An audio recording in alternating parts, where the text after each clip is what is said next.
Last night, after speaking with foreign ministers from around the world about the gravity of this situation, I went back and I watched the videos that anybody can watch in the social media, and I watched them one more gut-wrenching time. It is really hard to express in words the human suffering that they lay out before us. As a father, I can't get the image out of my head of a man who held up his dead child, wailing while chaos swirled around him.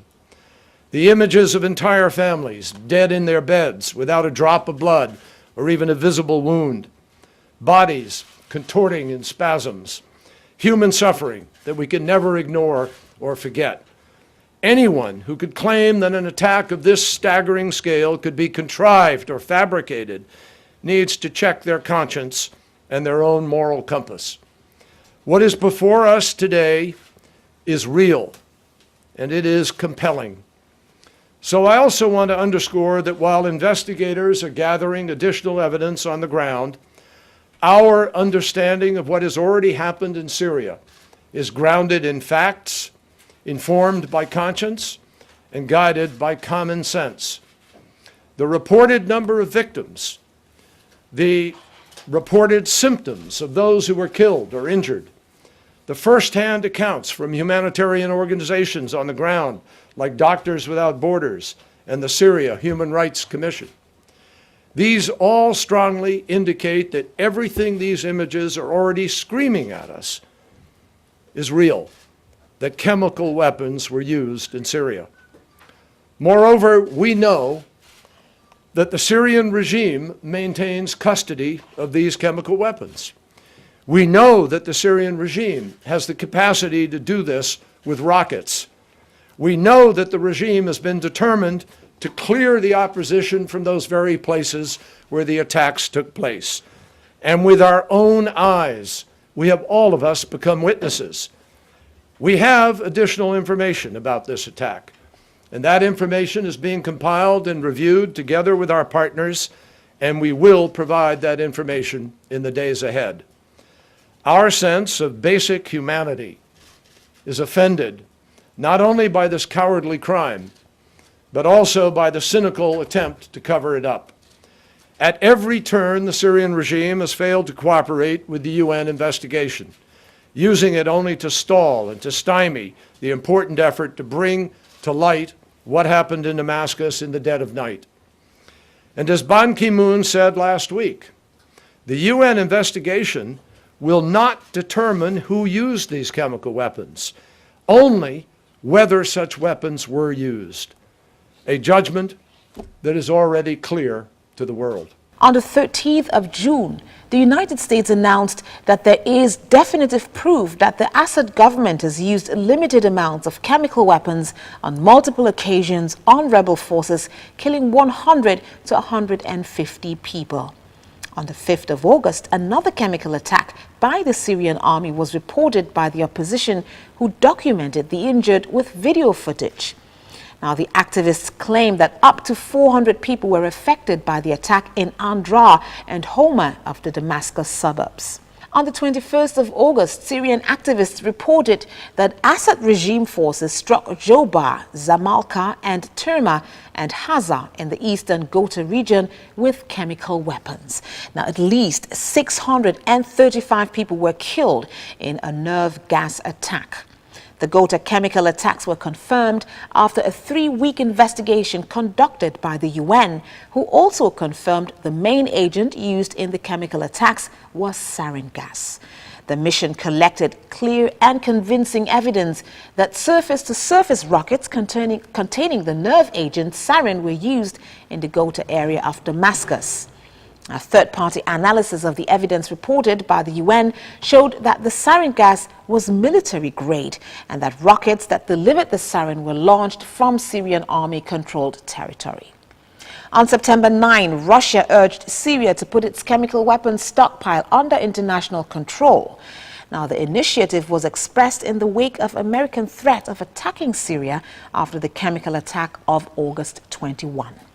On September 14, US and Russia announced in Geneva that they reached a deal on how Assad should give up his chemical weapons.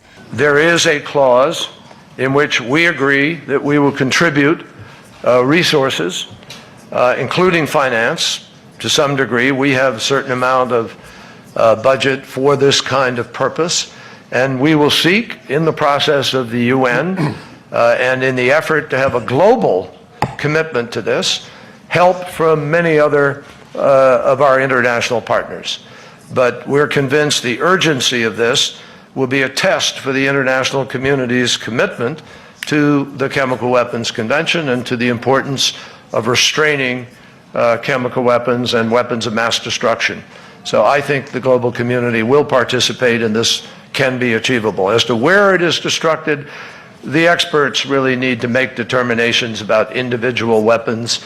Some can be destroyed on the site, many cannot, and that's something that will have to be part of the CWC process that will be contained in the extraordinary procedures that we've called for. Насчет того, кто будет платить, Mesure вы que nous наверняка allons. слышали, что были страны, которые готовы были Yes, as оплатить for войну. cost, who's going to Уверен, shoulder что this cost? страны, Well, some countries are willing to finance sort of military operations. I'm sure for the same countries or other countries will be willing to pay for a Pacific solution.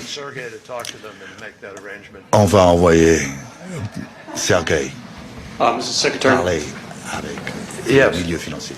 David Lerman from Bloomberg. Sir, just 5 days ago in London, when you first floated this idea publicly, you seemed to dismiss it at the time by saying Assad would never do it, and, quote, it can't be done, obviously. My question, sir, is how did the impossible suddenly become possible? And why is it credible to think that you can send these inspectors in on the ground in the middle of a civil war? Sure. And as a practical matter, if you really want to get thorough, verifiable inspections in all corners of the country, don't you have to stop the fighting first? Let me answer both questions. I purposely made the statements that I made in London, and I did indeed say it wasn't possible and he won't do it, even as I hoped it would be possible and wanted him to do it. And the language of diplomacy sometimes requires that you put things to the test, and we did. Sergei and I had been talking even 3 days before that about this very concept. We had 2 phone calls on the Thursday and Friday before it. And I got a phone call very quickly from Sergei saying, let's see if we can take this and move. And he talked to his president, and they talked, the presidents talked in St. Petersburg, and the rest is history. We're here. No doubt that the combination of the threat of force and the willingness to pursue diplomacy helped to bring us to this moment. But diplomacy requires willing partners. And I want to thank President Putin for his willingness to pick up on the possibility of negotiating an end to Syrian weapons of mass destruction. The principles that the United States and the Russian Federation have agreed on today can, with accountable follow-through, allow us to expedite the elimination of Syria's chemical weapons. The world will now expect the Assad regime to live up to its public commitments. And as I said at the outset of these negotiations, there can be no games, no room for avoidance, or anything less than full compliance by the Assad regime. We have reached a shared assessment of the amount and type of chemical weapons possessed by the Assad regime, and we are committed to the rapid assumption of control by the international community of those weapons. The United States and Russia are committed to the elimination of Syrian chemical weapons in the soonest and safest manner. We agreed that Syria must submit within a week, not in 30 days, but in 1 week, a comprehensive listing, and additional details will be addressed regarding that in the coming days. We have committed to use extraordinary procedures under the Chemical Weapons Convention for the expeditious destruction and stringent verification of Syrian chemical weapons. In the interest of accountability, the United States and Russia have agreed that the Syrians must provide the Organization for the Prevention of Chemical Weapons and supporting personnel with an immediate and unfettered right to inspect any and all sites in Syria. We have agreed to destroy all chemical weapons, including the possibility of removing weapons for destruction outside of Syria. In the event of non-compliance, we have committed to impose measures under Chapter 7 within the UN Security Council. Ultimately, perhaps more so than anywhere in the world, actions will matter more than words. The United States and Russia have long agreed that there is no military solution to the conflict in Syria. It has to be political. It has to happen at the negotiating table. And we, together, remain deeply committed to getting there. Now, the violence in Syria has caused millions to flee their homes. In August 2012, the United Nations said that more than 1 million people were internally displaced. Many have sought safety in nearby countries. Jordan has seen the largest influx of refugees since the conflict started, followed by Turkey, Lebanon, and Iraq. Turkey has accepted 400,000 Syrian refugees, half of them who are spread around a dozen camps placed under the direct authority of the Turkish government. Now, satellite images confirm that the first Syrian camps appeared in Turkey in July 2011, shortly after the towns of Daraa, Homs, and Hama were besieged. On the 9th of October 2012, the United Nations High Commissioner for Refugees reported that the number of external Syrian refugees stood at between 355,000 to 500,000. In September 2013, the UN stated that the number of Syrian refugees has exceeded 2 million. About 1.3 million Syrians have fled their country's bloody two-year conflict. Many end up here at the Zaatari refugee camp in northern Jordan, where they often wait hours or days to register and get basic supplies.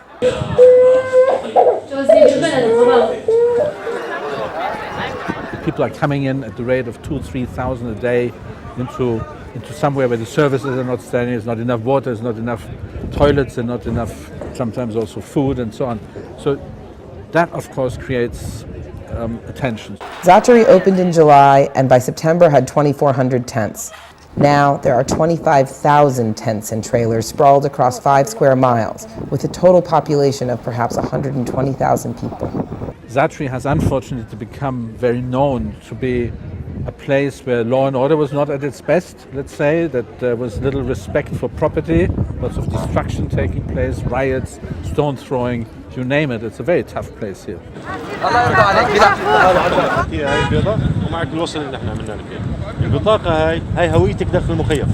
New arrivals face the cold nights and dusty days in tents with mattresses, blankets, and boxes of dry rations distributed every 2 weeks. جينا مشان نستلم كرفانة لأنه عندنا أطفال صغار بتأثروا بالغبر وبتأثروا بطبيعة الجو.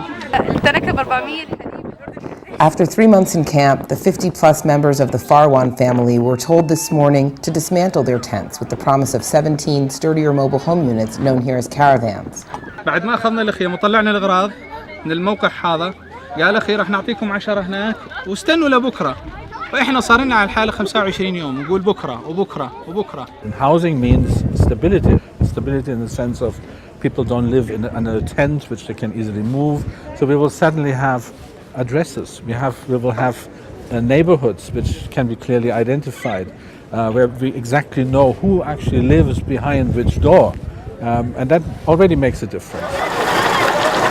As summer approaches, one of the biggest concerns for water-scarce Jordan is the daily distribution of nearly 1 million gallons throughout the camp. Aid workers say it's enough to fill every bathroom and drinking point, but the refugees disagree. Though the tanks are carefully checked, there are also constant complaints that the water is not clear.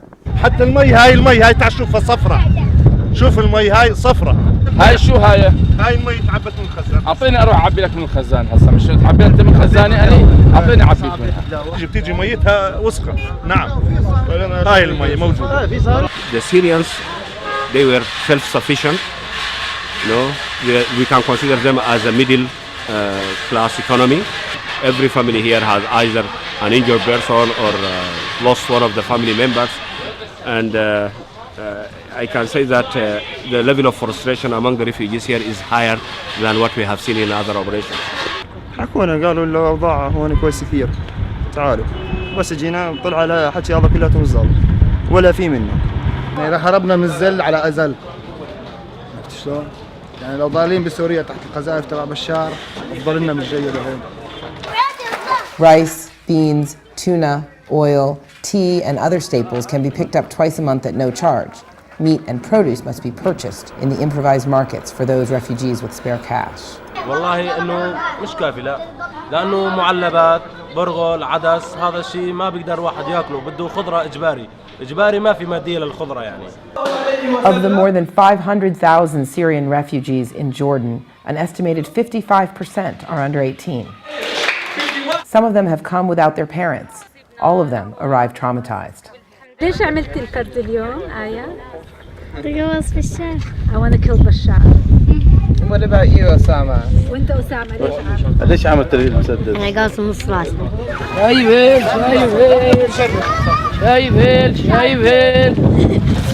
Ahmad Ojan is 14 years old. His father died a decade ago and his older brothers can't find work in the camp. So instead of school, he spends his days hawking plastic cupfuls of tea so his mother can buy vegetables. بخلص بس ارجع لهون بتسوي لي امي واحد ثاني برد بطلع ببيعه بالسوق نفس الشيء. With the violence continuing to rage in Syria and the difficult and uncertain life for those in exile, many fear there will be a lost generation. مستقبلنا مشكلة مش عم تقدر تفكر. هذا الأمر طبعا بعد رب العالمين بحسم الوضع بسوريا. أنا الشغلة الوحيدة اللي بفكر فيها إنه ما بديش أضل هون. The UN believes more than 950,000 people have fled Syria since the conflict began, and around 4 million are internally displaced. You've got more than 180,000 who've escaped to Turkey. Because of instability, not many people are going to Iraq, but it still has about 100,000 Syrian refugees. And then the camps in Jordan, they're hosting more than 300,000 people. Around 320,000 are in Lebanon as well. Ruler Amin spoke to some of the Syrians now living in Beirut.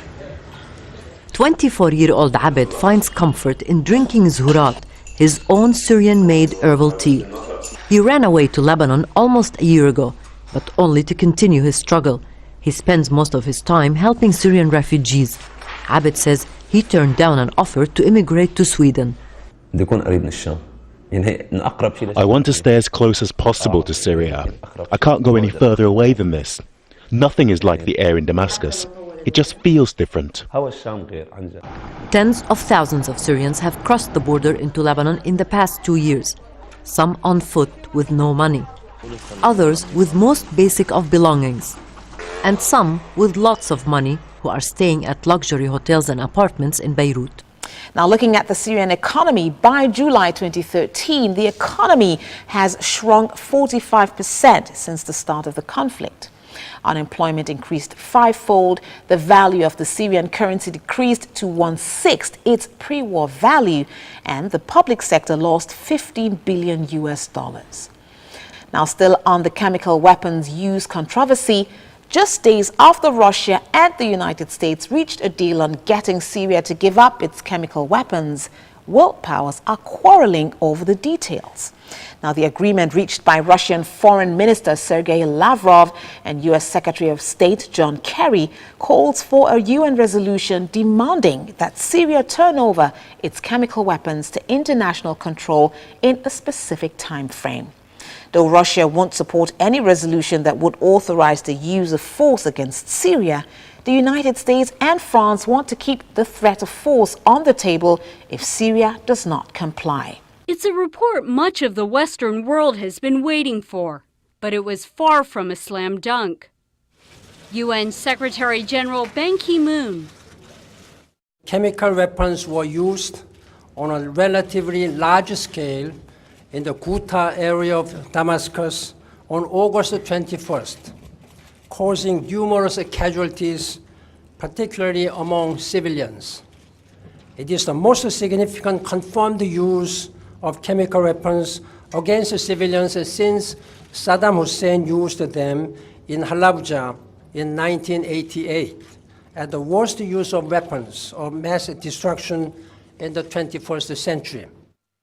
According to the report, 85% of the blood samples taken by UN investigators in Ghouta tested positive for sarin.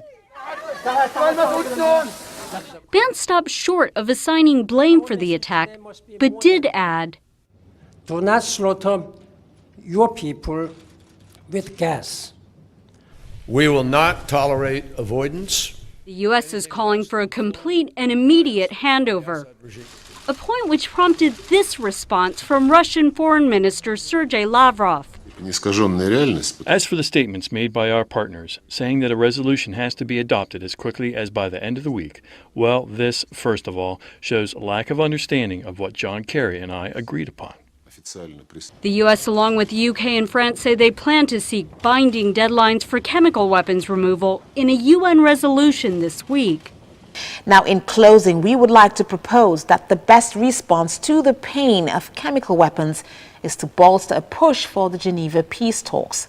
The U.S. should engage with Russia, Iran, and Saudi Arabia, key allies of the regime and the rebels respectively, to put pressure on armed actors to implement a ceasefire and to participate in talks.